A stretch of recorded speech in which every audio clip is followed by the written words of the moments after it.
Nietzsche on rhetoric and politics, the tyranny of words and the illusion of objectivity. Language is not a neutral tool, it is a weapon.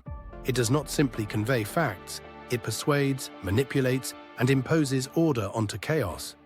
Nietzsche saw language not as a transparent medium for truth, but as a battlefield where power is exercised. Language does not desire to instruct, but to convey to others a subjective impulse and its acceptance. Lecture on ancient rhetoric. Words are not merely descriptors of reality, they create reality. They tell us what to see, how to see, and, most importantly, who has the authority to define what is real. In this passage, Nietzsche unveils the hidden function of language. It is the foundation of rhetoric and politics, a means to establish dominance, impose values, and dictate social order. 1. Language as power. Who controls the words controls the world. Nietzsche's insight is devastating. Whoever commands language commands thought.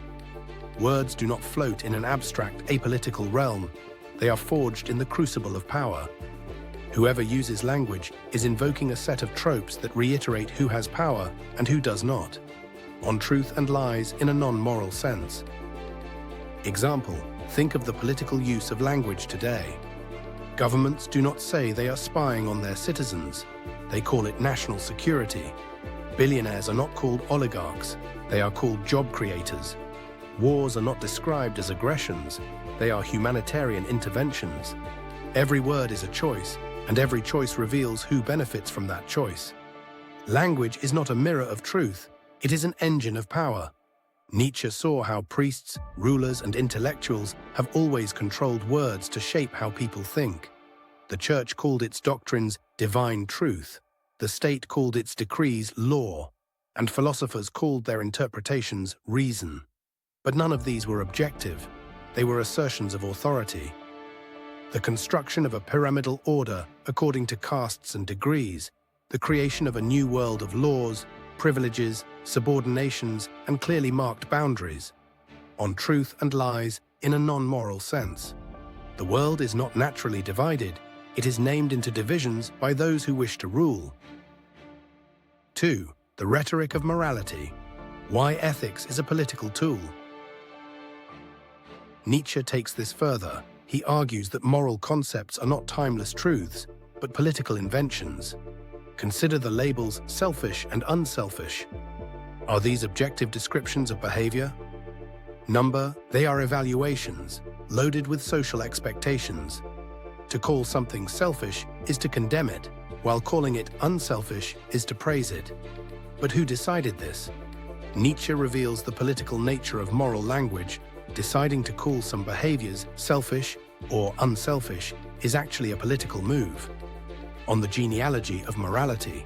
Example, a worker demanding fair wages is called greedy. A billionaire hoarding wealth is called successful. A soldier killing for the state is called brave. A rebel fighting against the state is called a terrorist. Morality is not about truth, it is about who has the power to define the meaning of actions. Nietzsche saw this most clearly in Christian morality, where weakness was turned into virtue. The priests redefined strength as evil and meekness as goodness, the revenge of the powerless upon the powerful. On the genealogy of morality, too. The slave morality of Christianity flipped natural instincts upside down, making guilt, obedience, and submission into moral duties. A psychological victory that allowed the weak to dominate the strong. Thus, morality was never about truth. It was a linguistic revolution that shaped society itself. 3. The political power of naming. How words create reality. Words are not just passive labels, they construct reality by creating categories that never existed before. It is the greatest artists in abstraction who created the categories. The will to power, 3:5-13. What does this mean? It means that reality is not given, it is structured by language. Example, the invention of mental illness as a category. In the past, a person experiencing hallucinations might have been called a prophet or possessed by spirits. Today, the same person is diagnosed as schizophrenic. The behavior did not change, but the word for it did, and with it, the way we treat it. Language is a technology of control. Once a name is accepted, it dictates how we perceive reality. This is why Nietzsche warns us, question the categories you accept.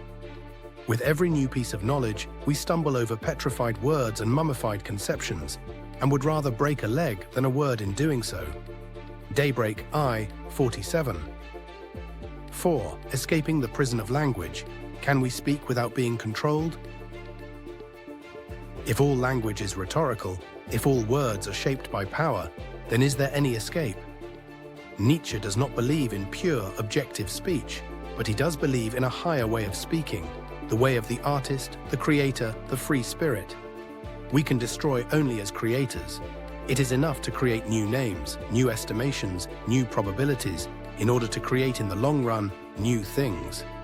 The gay science. How do we break free? Invent new language. Do not accept inherited words without questioning their origin.